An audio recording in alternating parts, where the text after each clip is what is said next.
Elle les appelait des bougies de marché artisanal. Maman, ce n'est même pas une insulte. C'est juste la vérité. Je n'ai pas répondu. Je suis restée plantée là, dans ma cuisine, tenant la bougie à la lavande coulée à la main que j'avais mise 3 semaines à perfectionner, tandis que ma fille riait à la même blague que son père avait faite 30 secondes plus tôt. C'était notre 15e anniversaire de mariage. Mon mari avait déjà replongé dans son téléphone, totalement indifférent au dîner que j'avais préparé et aux cadeaux que j'avais faits. Les bougies trônaient entre nous sur la table, comme la preuve de tout ce qui n'allait pas dans notre mariage. « Sérieusement, Claire, dit-il sans lever les yeux. Ça fait quoi, 6 ans que tu fais ce truc? Et tu m'offres encore des bougies? Je pensais que tu aurais compris depuis le temps que ça n'en finirait pas. » Ma fille Emma, qui avait 17 ans et qui était devenue une étrangère pour moi au cours de l'année écoulée, hochait la tête comme si elle assistait à une conférence TED. « Papa a raison, dit sa collègue, Vanessa. Elle collectionne de l'art véritable, de vraies œuvres d'art provenant de galeries. C'est ce que font les gens raffinés. Voilà, encore une fois. Vanessa. J'entendais ce nom depuis des mois. Vanessa pense ceci. Vanessa fait cela. Vanessa a emmené Emma faire du shopping le week-end dernier parce que, apparemment, je n'y connais rien en mode. Vanessa a un goût exquis en matière de vin. Qui est Vanessa, au juste? Demandai-je d'une voix posée. Mon mari leva enfin les yeux de son téléphone. Une lueur traversa son visage. De la culpabilité, peut-être, ou de l'agacement que j'ai posé la question. C'est la nouvelle directrice marketing de l'entreprise. Nous travaillons en étroite collaboration sur le compte Henderson. Il le dit d'un ton désinvolte, comme si cela expliquait tout et rien à la fois. Elle prend aussi un peu Emma sous son aile, lui montrant ce qu'est la véritable ambition. Je regardais ma fille, celle à qui j'avais appris à mélanger les couleurs quand elle avait 8 ans, qui s'asseyait à côté de moi dans mon petit atelier, trempant des mèches dans la cire fondue et riant aux éclats lorsque les couleurs se mélangeaient. Elle évitait mon regard. « Emma, tu passes du temps avec le collègue de papa. » Elle haussa les épaules. « Vanessa est cool. Elle connaît le monde. Elle est allée en Colombie. Elle est allée à Milan. Elle ne sent pas les huiles essentielles en permanence. » Ces mots me blessèrent profondément. Non pas parce qu'ils étaient intelligents, mais parce qu'ils venaient de ma propre fille. Mon mari se leva, laissant son assiette à moitié vide. « Écoute, Claire, je vais être honnête avec toi. J'ai été patient pendant 15 ans, mais ce rôle de femme au foyer bricoleuse, c'est gênant. Quand je reçois des clients, je dois expliquer pourquoi notre maison sent le marché. Quand on me demande ce que fait ma femme, je ne sais pas quoi répondre. Elle fabrique des bougies dans le garage. » Il prit la bougie à la lavande et la retourna entre ses mains, l'examinant comme s'il s'agissait d'un résultat d'examen décevant. « C'est un passe-temps sympa. Mais ce n'est qu'un passe-temps. À un moment donné, il faut bien grandir et faire quelque chose de concret. » Il posa la bougie sur le comptoir, à côté de la poubelle, et sortit de la cuisine. Emma le suivit sans un mot. Je restai là, seule, un long moment. Le dîner refroidissait. Les bougies que j'avais disposées dans la pièce vacillaient dans le silence. 15 ans que j'avais passé à construire une maison, à élever une fille, à soutenir sa carrière, et, à un moment donné, j'étais devenue la risée de tous les deux. Cette nuit-là, impossible de dormir. Allongée dans mon lit, j'écoutais la respiration de mon mari, me demandant à quel moment précis il avait cessé de me voir, me demandant quand ma fille avait commencé à me voir à travers ses yeux plutôt qu'à travers les siens. Vers 2 heures du matin, je me levai et descendis. Mon atelier se trouvait dans le garage aménagé. C'était rudimentaire, une table pliante, un petit brûleur pour faire fondre la cire, des rangées et des rangées d'huiles essentielles que j'avais collectionnées au fil des ans, et des dizaines de bougies à différents stades de fabrication. J'ai pris la bougie à la lavande sur le comptoir où mon mari l'avait laissée. Il n'avait même pas pris la peine de la jeter. Juste posée à côté de la poubelle. Comme si même ça, c'était plus que ce que je méritais. Je suis allée à mon atelier et je me suis assise un moment dans le noir, cette bougie à la main, repensant à toutes ces nuits blanches passées ici, à expérimenter différentes combinaisons de senteurs, à ajuster le temps de combustion, à apprendre par moi-même les notes olfactives et la chimie des cires grâce à des vidéos YouTube et des livres de la bibliothèque. Personne ne m'avait jamais rien demandé de tout ça.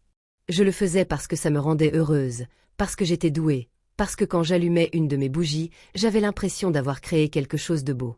Mais peut-être qu'ils avaient raison. Peut-être que ce n'était qu'un passe-temps futile. Peut-être que j'avais gâché 6 ans de ma vie pour quelque chose d'insignifiant. J'ai failli jeter la bougie ce soir-là. Au lieu de ça, je l'ai posée sur l'étagère avec toutes les autres et je suis retournée me coucher. 3 semaines plus tard, j'ai retrouvé les messages. Je n'étais pas en train de fouiner. Je tiens à ce que ce soit clair. Mon mari a laissé son téléphone sur le comptoir de la cuisine pendant qu'il prenait sa douche et il n'arrêtait pas de vibrer. J'ai cru que c'était le travail. Je pensais bien faire. Les messages venaient de Vanessa. Hier soir était incroyable. Je n'arrête pas de penser à toi. Quand est-ce que tu vas lui dire? J'ai remonté la conversation.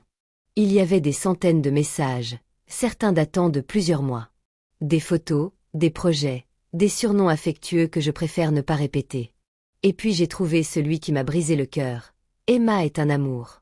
C'est comme si c'était déjà ma fille. Elle m'a dit que Claire n'en avait aucune idée. Ah!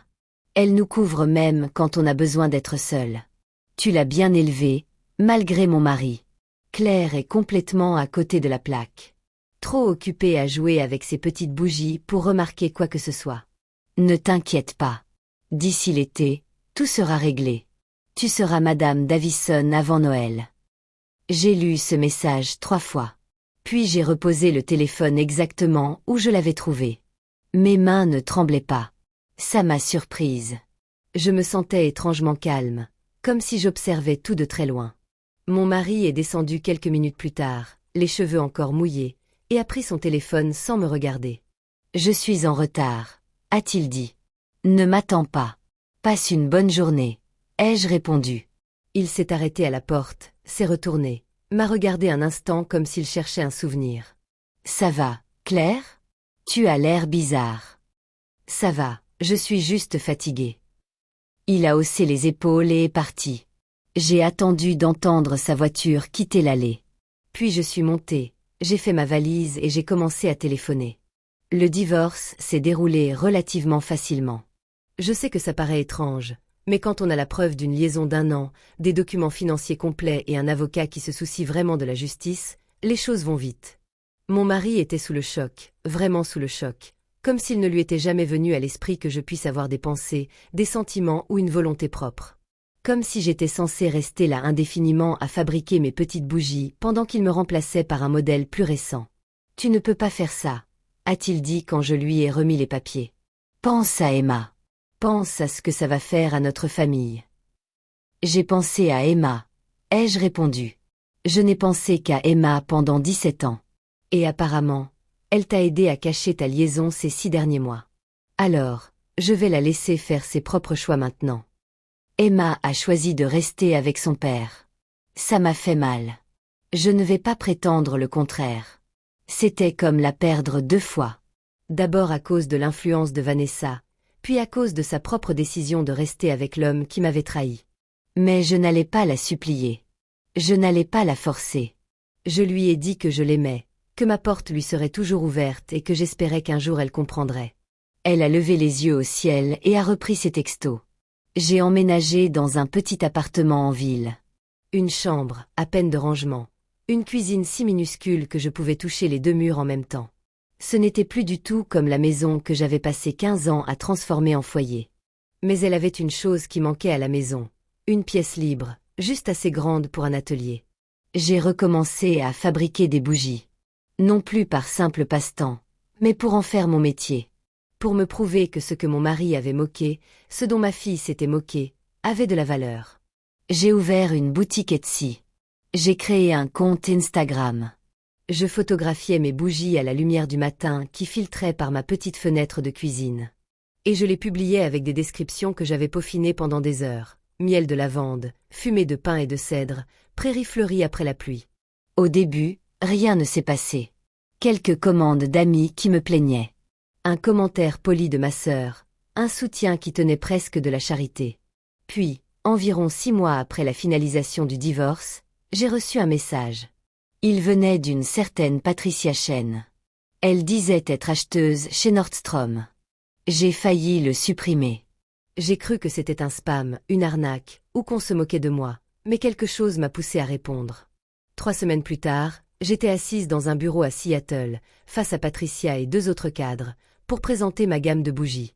Ils m'avaient fait venir en première classe, m'avaient logé dans un hôtel plus luxueux que tous ceux où j'avais séjourné auparavant, et m'avaient traité comme une cliente dont la vie comptait. Ce que nous aimons dans vos produits, m'a dit Patricia, c'est leur authenticité. Tout ce qui se vend actuellement est tellement standardisé, tellement impersonnel. Mais les vôtres ont une histoire, une âme. On sent que quelqu'un se soucie vraiment de chacune d'elles. J'ai repensé à toutes ces nuits passées dans mon garage. À tous ces essais infructueux. À toutes ces fois où mon mari s'était plaint de l'odeur, où ma fille avait levé les yeux au ciel et où je m'étais demandé si je perdais mon temps. Je m'en soucie, ai-je répondu. De chacune d'entre elles. Nordstrom m'a proposé un contrat de licence. 250 000 $ pour les droits exclusifs d'une collection signature, plus des royalties. J'ai accepté. La nouvelle s'est répandue comme une traînée de poudre. Mon ex-belle-mère m'a appelé pour me féliciter, puis a passé 40 minutes à m'expliquer qu'elle avait toujours su que j'avais du talent et qu'elle avait dit à mon mari de me soutenir. Ce qu'elle n'avait pas fait, mais je l'ai laissé croire. Ma colocataire de fac a partagé le communiqué de presse de Nordstrom sur Facebook, et soudain, des gens à qui je n'avais pas parlé depuis 20 ans commentaient en disant qu'ils avaient toujours acheté mes bougies sur les marchés artisanaux. La plupart se trompaient. Et puis, environ 2 semaines après l'annonce du contrat, j'ai reçu un appel d'Emma. C'était la première fois qu'elle me contactait depuis presque 1 an. « Maman, on peut parler. » J'avais imaginé ce moment tellement de fois. J'avais répété ce que j'allais dire. Comment être aimable mais ferme? Comment lui faire comprendre les conséquences de ses choix sans être cruel? Mais quand j'ai entendu sa voix, tout s'est évanoui. Bien sûr, ma chérie. Je suis là. Je peux passer chez toi? Tu sais où c'est. J'ai fait une recherche sur Google. Un silence. Je suis désolée. Je n'étais jamais venue avant. J'ai été bête. Tu n'es pas bête, Emma. Tu étais dans une situation difficile. Non, j'ai été bête et j'ai eu tort. Et je suis vraiment, vraiment désolée. Elle est venue cet après-midi-là. Elle s'est assise sur mon petit canapé dans mon petit appartement et elle a pleuré pendant 1 heure. Pas parce que j'avais réussi. Pas parce que Nordstrom vendait mes bougies. Pas parce qu'il y avait de l'argent. Elle pleurait parce qu'elle avait enfin appris la vérité sur Vanessa. Elle ne s'est jamais souciée de moi, dit Emma en s'essuyant les yeux avec la manche de son pull. Elle se servait de moi pour approcher papa. Et une fois le divorce prononcé et qu'elle a emménagé, elle a arrêté de faire semblant. Elle m'a dit que je la gênais. Elle a dit que je devais aller à l'université loin de chez moi parce qu'elle voulait la maison pour elle toute seule. Qu'a dit ton père? Emma rit amèrement. Il était d'accord avec elle. Il a dit que ce serait bien pour moi de gagner en indépendance. Comme si m'envoyer dans le Maine était une question d'indépendance et non pas parce que Vanessa voulait redécorer ma chambre. Emma, je sais. Je sais que j'aurais dû le voir plus tôt. Je sais que j'ai été horrible avec toi. Tu ne méritais pas ça. J'étais tellement obnubilée par l'envie d'être sophistiquée, d'être comme elle, d'être n'importe quoi d'autre que ta fille qui fabriquait des bougies dans le garage. J'ai tendu la main et j'ai pris la sienne. Être ma fille n'est pas une honte. Je le sais maintenant. Elle a levé les yeux vers moi, les yeux rouges. J'étais au centre commercial la semaine dernière avec mon amie Chloé, et nous sommes passés devant le stand Nordstrom. Ton stand avec tes bougies, ton nom et cette grande pancarte « Luxe artisanal ». Et Chloé a dit « Oh mon Dieu, elles sont magnifiques ». Et j'ai fondu en larmes, là, dans le magasin. J'ai serré sa main plus fort. Je suis si fière de toi, maman. Je suis tellement désolée d'avoir mis autant de temps à te le dire. Tu le dis maintenant. C'est ce qui compte. Puis-je rentrer à la maison? Enfin, pas chez moi. Chez moi, mais ici. Puis-je vivre avec toi? Je ne veux plus rester avec papa. Je ne veux plus être près d'elle. Je veux être près de toi. Je n'ai pas hésité. La 2e chambre est actuellement mon atelier, mais je peux faire de la place. On trouvera une solution. Emma a emménagé la semaine suivante.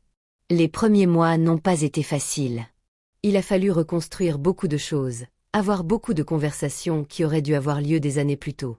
Apprendre à nous connaître pendant notre séparation, mais nous l'avons fait lentement, avec précaution, beaucoup de bienveillance et de pardon. Emma a même recommencé à m'aider dans mon atelier. Au début, elle préparait les commandes, puis elle a appris les profils olfactifs, puis elle a expérimenté ses propres combinaisons. Elle a un don pour ça, en fait. Un meilleur nez que le mien, peut-être. Elle a créé un mélange de bergamote et de sel marin qui a été vendu en 3 jours. Mon ex-mari, quant à lui, traversait une période difficile. Le scandale de leur liaison avait mis des bâtons dans les roues de son cabinet. Apparemment, coucher avec la directrice marketing et lui promettre d'en faire sa prochaine Madame Davison, alors qu'on était encore mariés à l'actuelle Madame Davison, était très mal vu dans le milieu professionnel. Qui l'eût cru? Il n'a pas été licencié, mais discrètement muté à un poste moins prestigieux. Moins de contacts clients, moins de voyages, moins de Vanessa. Elle l'a quitté, bien sûr, environ 8 mois après le prononcé du divorce. On lui avait proposé un poste dans un cabinet plus important à Chicago, et elle l'a accepté sans rien lui dire jusqu'à ce qu'elle ait déjà signé le bail de son nouvel appartement. Elle est juste partie. Je lui ai demandé quand Emma m'a annoncé la nouvelle. Elle a dit qu'elle n'avait jamais vraiment eu l'intention de rester. Elle voulait juste voir si elle pouvait le faire te quitter, comme si c'était un jeu. Et ton père? Il est anéanti. Il n'arrête pas de m'appeler, de me supplier de revenir, disant que la maison lui paraît vide. Que lui réponds-tu? Emma haussa les épaules. Je lui dis que je suis occupée. Parce que c'est vrai. J'aide ma mère à gérer son empire de bougies. Elle a souri en le disant. Un vrai sourire, comme je ne l'avais pas vu depuis des années. Le mois dernier, j'ai eu une réunion avec mon équipe des licences.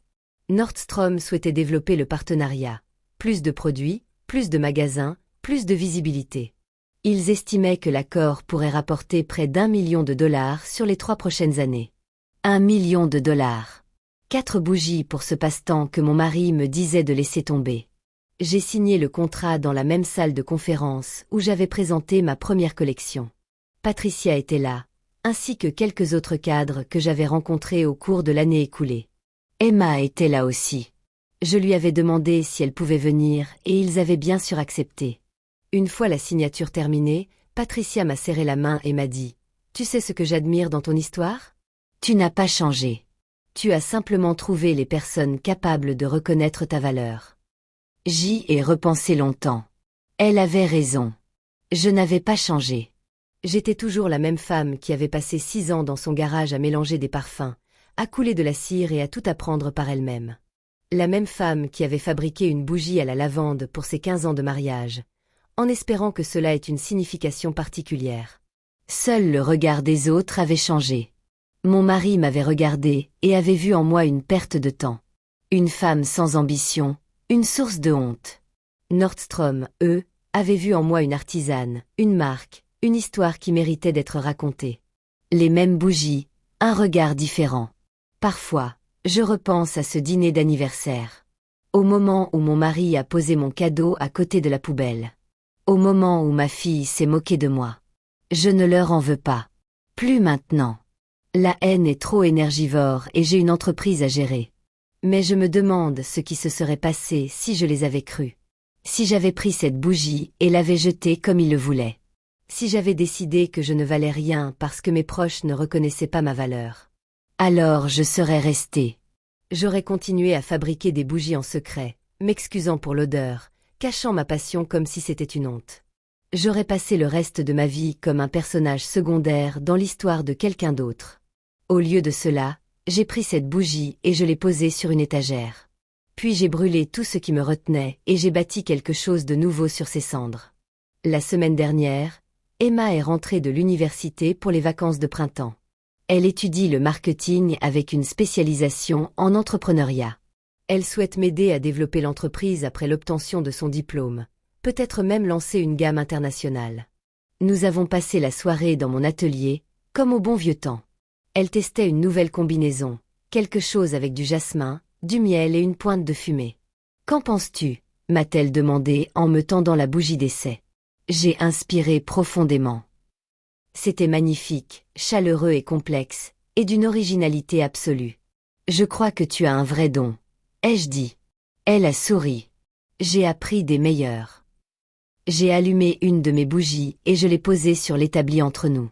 La flamme dansait dans ses yeux. « Maman, Je peux te demander quelque chose? N'importe quoi.